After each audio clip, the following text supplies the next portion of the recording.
দেখছেন সবার খবর, সবার নজর, বার্তা এক নজর। হুগলি জেলা শ্রীরামপুর মহকুমা শাসকের দপ্তরে নমিনেশন জমা করলেন উত্তরপাড়া বিধানসভার সিপিআইএম প্রার্থী মীনাক্ষী মুখার্জি। এরই পাশাপাশি জাঙ্গিপাড়া, চণ্ডীতলা, শ্রীরামপুর, চাপাতানি সিআইএম প্রার্থী একই সাথে নমিনেশন জমা করলেন। কয়েক হাজার কর্মী সমর্থকদের নিয়ে পায়ে হেঁটে বিশাল বড় মিছিল করে এসে মনোনয়নপত্র জমা দিলেন বাম প্রার্থীরা। সবশেষে সাংবাদিকদের মুখোমুখি হয়ে মীনাক্ষী মুখার্জি কি বলছেন শুনবো। বিধানসভা নির্বাচনে বামপন্থীদের সিভিল ভোট জয়ী করুন। এবং সেই মিছিল ক্রমশ এগিয়ে আসছে।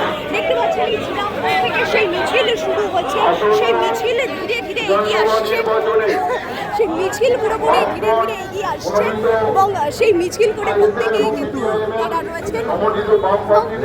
দেখতে পাচ্ছেন যে লম্বা মিছিলকে জোট বেঁধে তাদের মনোনয়নপত্র জমা করবেন এবং তাদের যে কার্যত বার্তা, তাদের বার্তাটা তারা চান না, তারা চান এবং জনজীবন যেখানে ব্যাহত হয়েছে সেই যে বার্তাও তারা রয়েছে